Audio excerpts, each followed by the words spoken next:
नमस्ते, आप सबका स्वागत है आपकी 9th क्लास की गणित की कार्यपत्रिका 21 की चर्चा में।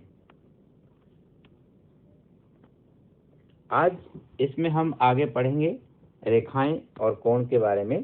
पिछली कक्षा में भी आपने रेखाओं और कोण के बारे में बातें की थी। आज उसी चर्चा को थोड़ा आगे बढ़ाएंगे। ये वर्कशीट जो आज आपको मिली है, इसमें हमें क्या क्या पढ़ने को मिल रहा है। पहले पेज पर आप ये देख रहे हैं, यहाँ पर स्टार्टिंग में बच्चों, यदि दो रेखाएं एक ही रेखा के समांतर हों तो क्या ये परस्पर समांतर होंगी, इसकी जांच करने की बात करते हैं। आइए, ये हमारे पास रेखाएं दी हुई हैं पी क्यू आर, एक ये पी, ये क्यू और ये आर, तीन रेखाएं।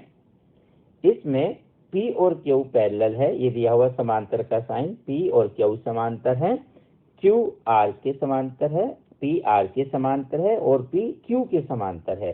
तो पूछा है क्या ये आपस में भी सभी समांतर होंगी। आइए, तो इसे निकालने के लिए उसने कहा एक तिर्यक रेखा खींचते हैं। तिर्यक रेखा समझते हो, जो इन तीनों को ऐसे विभिन्न बिंदु पर काट रही है, ये तिर्यक रेखा हुई। अब जैसा कि हमने पहले सीखा था कि यदि दो रेखाएं समांतर हो तो ये जो एक और दो हैं, ये बनते हैं आपके संगत कोण। तो उनके संगत कोण समान होते हैं, परंतु जो P रेखा है वो R के भी अगर समांतर है तो कोण 1 और कोण 3 ये संगत है, जो यहाँ लिखा हुआ है, एक कोण 2 के और कोण 1 बराबर कोण 3 के। क्यों बराबर है? क्योंकि ये संगत कोण है। और हमने पढ़ा था यदि रेखाएं समांतर हो तो उनके संगत कोण समान होते हैं। तो इससे हम बता सकते हैं, जब कोण 1 2 के बराबर है और 1 3 के बराबर है तो एक दोनों में कॉमन हो गया, इसका मतलब कोण 2 बराबर कोण 3। अब कोण 2 और 3 को देखते हैं इन दो रेखाओं में फिर से। तो ये जो आपकी Q और R थी, इसमें 2 और 3 हम बराबर बोल रहे हैं। जब ऐसे संगत कोण बराबर होते हैं तो रेखाएं सदा क्या होती हैं? समांतर। ये संगत कोण है और संगत कोण क्योंकि बराबर है इसलिए हम उसके विलोम की बात कर रहे हैं। तो संगत कोण समान होने पर रेखाएं भी समांतर ही होंगी, इसलिए हम कह सकते हैं कि Q और R भी समांतर है। अब ये बहुत महत्वपूर्ण एक परिणाम है जो हमारे सामने आया। आगे से हम याद रखेंगे कि यदि दो रेखाएं परस्पर समांतर है, कोई तीसरी रेखा उनमें से अगर एक के समांतर होगी तो वो दोनों के ही समांतर हो जाती है, मतलब कि वो तीनों ही आपस में समांतर हो जाती हैं। चलिए आगे एक प्रश्न दिया हुआ है आपको, आकृति दी हुई है पी क्यू और आर एस, ये समांतर, ये समांतर का साइन है। पी क्यू समांतर आर एस, ये पी क्यू है लाइन और ये आर एस, ये आपस में समांतर है। क्यू एक्स एम, ये वाला कोण क्यू एक्स एम, ये 135 का है और एम वाई आर, ये 40 का इधर दिया हुआ एम वाई आर। हमें बताना है एक्स एम वाई। अब यहाँ एक हमारे पास जरूर एक बात हो जाती है, थोड़ा सा इसमें एक और शुद्धि थोड़ा हमें करनी होगी।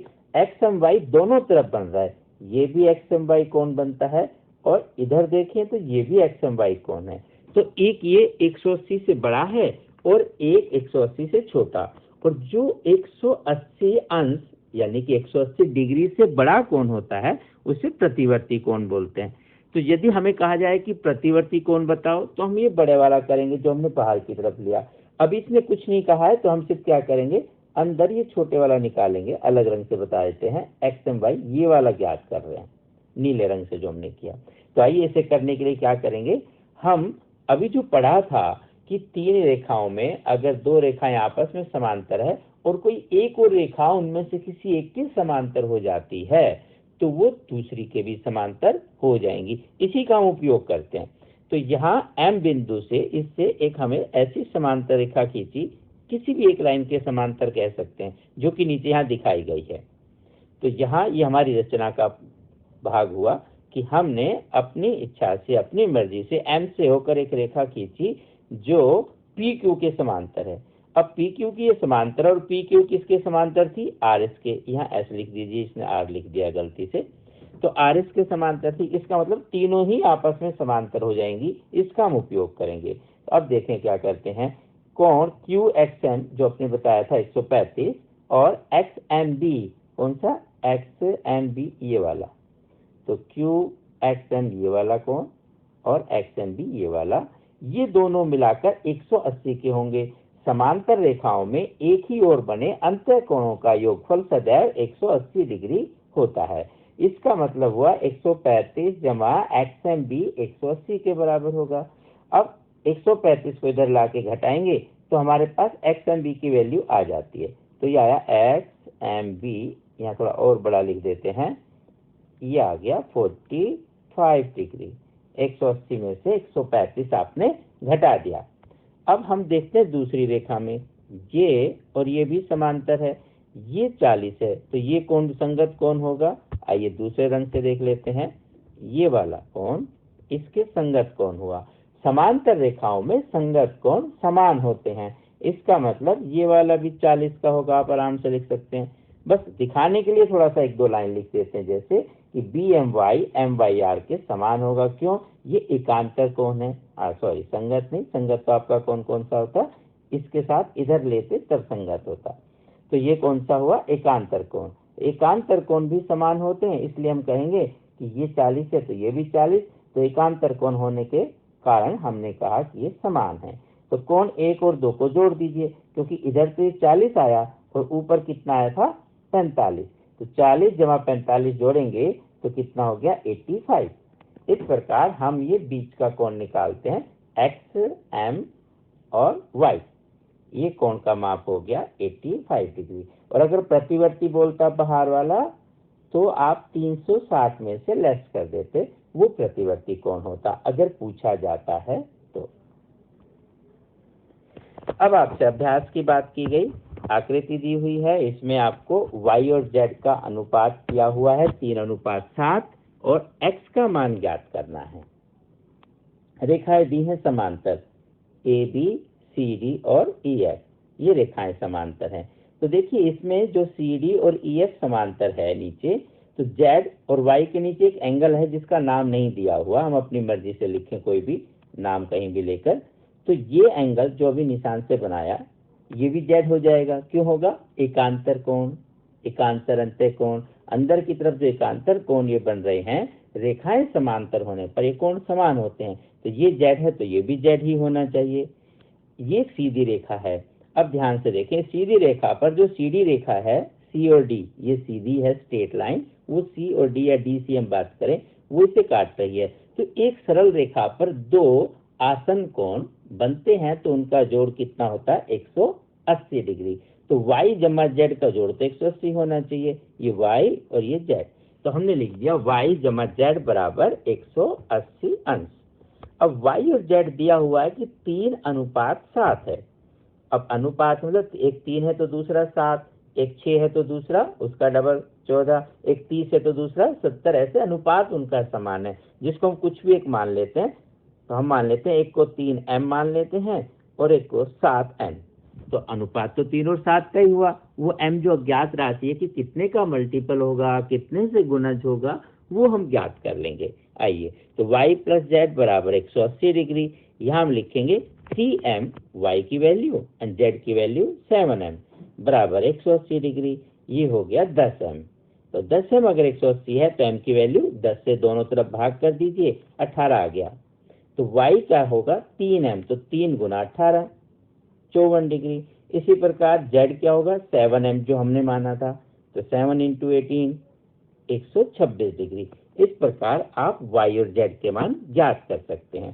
अभी X का मान और देखना है, इसमें हमें तो X का ही बताना था। देखें X और Y, ये X को Y से भी मदद से निकाल सकते हैं और Z से भी। अब ये जो रेखा है AB और CD, तो X और Z दोनों क्या है? संगत कोण है। संगत कोण समान होते हैं, रेखाएं समांतर होती है। इसका मतलब हुआ X तो Z के ही समान होना चाहिए, तो X और Z दोनों समान होंगे। इसका अर्थ X भी 126 डिग्री के ही होगा। इस प्रकार हम आराम से इस कोण को ज्ञात कर सकते हैं। ठीक है, एक बार फिर से आप इसको रिवाइंड करके पीछे ले जाकर वीडियो को फिर से देखें। अगर कोई बात नहीं समझ में आई है तो फिर से अभ्यास करें। अगला सवाल देखते हैं। PQ समांतर है एसटी के, कोण P Q R 110 degree, R S T 130 degree, तो क्यू आर एस ज्ञात करना है। देखने में लग रहा है थोड़ा अजीब सा, लेकिन ये बहुत सरल सवाल है। हमें एक ही बात दिमाग में रखनी है कि यदि एक रेखा किसी दूसरी रेखा के समांतर है और दूसरी किसी तीसरी के समांतर है, तो सभी आपस में समांतर हो जाएगी। जो हमने आज बात पढ़ी थी उसी का बार बार उपयोग इन सवालों में हो रहा है। तो यहाँ थोड़ा सा जगह कम है, आइए इसे आराम से अगले पेज पर बना लेते हैं। तो ये हुआ आपका पी क्यू एस टी जो समांतर है 110 130, एज इट इज हमने उसे बना लिया, थोड़ा आपको बड़ा बड़ा समझाने के लिए। हमें बताना है कोण क्यू आर एस कितना है, ये हमें बताना है क्यू आर एस कोण कितना है। और गिवन क्या है, पी क्यू समांतर एस टी, ये समांतर का सिंबल है, संकेत है। पी क्यू और एस टी समांतर है। अब हम किसी बिंदु से एक और रेखा खींच लेते हैं जो इनमें से किसी एक के समांतर खींचते हैं। अगर हम किसी एक के समांतर खींचेंगे तो दूसरी के अपने आप ही समांतर हो जाएगी। आप उसे कहीं से भी इस्तेमाल कर सकते हैं। तो आइए हम ऐसा करते हैं, आर से एक रेखा खींचते हैं, नाम आप कुछ भी रख लें। अब यहाँ तो पी क्यू आर एस हो गया था, आप टी यू डब्ल्यू ऐसे कुछ भी रख सकते हैं। तो टी यहाँ ऑलरेडी था, हमने डब्ल्यू रख लिया। तो आर डब्ल्यू एक रेखा खींची जो किसके समांतर है, एस टी के, ऐसा लिख भी लेंगे। तो पी क्यू तो एस टी के समांतर था, लेकिन हमने क्या किया, या पी क्यू के समांतर खींच लीजिए जहां आपका मन करे। तो हमने यहाँ पी क्यू के समांतर खींच लिया आर डब्ल्यू। आप पी क्यू के समांतर भी बोल सकते हैं, एस टी के समांतर ही बोल सकते हैं, कोई फर्क नहीं पड़ता। अब क्योंकि पी क्यू दोनों में कॉमन है, ये तो तीनों ही रेखा आपस में समांतर है, तो हम कह सकते हैं जो एस टी और आर डब्ल्यू है वो भी आपस में समांतर होगी, क्योंकि हमने तो पी क्यू के समांतर खींची थी। तो तीनों ही रेखाएं आपस में समांतर है। आइए अब इसका प्रयोग करते हैं। एस टी और आर डब्ल्यू आपकी समांतर हैं। अब समांतर में अभी इससे पहले वाले सवाल में पढ़ा था कि अंतः कोणों का योगफल 180 अंश होता है। अब ये 130 है, तो इसके साथ जो दूसरा कोण बन रहा है जिसको हम एस आर डब्ल्यू या डब्ल्यू आर एस भी कह सकते हैं, वो क्या हो जाएगा, अंतः कोणों का योग, ये वाला कोण। तो वो 180 होना चाहिए। तो हमने यहाँ लिख दिया पहले कि एस टी आर डब्ल्यू के समांतर है, इसलिए टी एस आर जो 130 है ये, साथ में एस आर डब्ल्यू या डब्ल्यू आर एस आप इसे कुछ भी लिख सकते हैं, ये दोनों मिलाकर कितना होना चाहिए, 180 डिग्री। अब टी एस आर की वैल्यू आपके पास 130 है, टी एस आर या आर एस टी जो आप लिख रहे हैं वो 130 डिग्री है, और एस आर डब्ल्यू हमें ज्ञात करना है। तो ये क्या हो जाएगा, उधर जाकर वो माइनस हो जाएगा। तो 130 उधर हम माइनस कर देंगे, जिसे आप पिक्चर में बहुत आसानी से कर सकते हैं अगर वो एक अंक का सवाल है। लेकिन थोड़ा बड़ा है तो हम एक एक स्टेप को लिख लेते हैं ऐसे। तो कितना हो गया, 50 डिग्री। तो वो 130 ये 50 दोनों मिला के 180 हो गया, आसानी से ज्ञात किया। अब देखते हैं दूसरी रेखा के साथ। ये लाइन है आपकी पी क्यू, यहाँ एंगल बन रहा है 110 और आर डब्ल्यू भी इसके समांतर है। तो ध्यान से देखें, जो पी क्यू आर ये जो एंगल 110 ये किसके बराबर होना चाहिए, इसका एकांतर कोण बनता है क्यू आर डब्ल्यू, ये वाला। यहाँ निशान लगा लेते हैं, थोड़ा और गाढ़ा करें। तो ये दोनों कोण आपस में समान होंगे, पी क्यू आर और क्यू आर डब्ल्यू। नाम कैसे भी बोले, जहां एंगल बनता है वो बिंदु बीच में आना चाहिए, बस। अब पहले से देखो, यहीं से सोल्व आप कर सकते हैं। 50 में क्या जोड़ें कि 110 हो जाए, सिंपल 60 डिग्री। हाँ, बस ऐसे आप उत्तर लिख सकते हो। लेकिन लिख के दिखाने के लिए थोड़ा सा 2 लाइन लिख लेते हैं। कैसे, ऐसे कि क्यू आर एस जमा एस आर डब्ल्यू बराबर हुआ पी क्यू आर, एंगल का निशान लगाएं। अब क्यू आर एस आपका कितना है वो तो हमें ज्ञात करना था, और एस आर डब्ल्यू वो हमने यहाँ से लिखा था थोड़ी देर पहले 50, और पी क्यू आर गिवन है 110। जैसे इनके मान रखेंगे क्यू आर एस की वैल्यू आप निकाल सकते हैं, 110 घटा 50 यानी कि 60 डिग्री। ऐसा आप लिख के दिखाएंगे। यहाँ जगह कम थी, हमने थोड़ा साइड में बॉक्स बना के लिखा।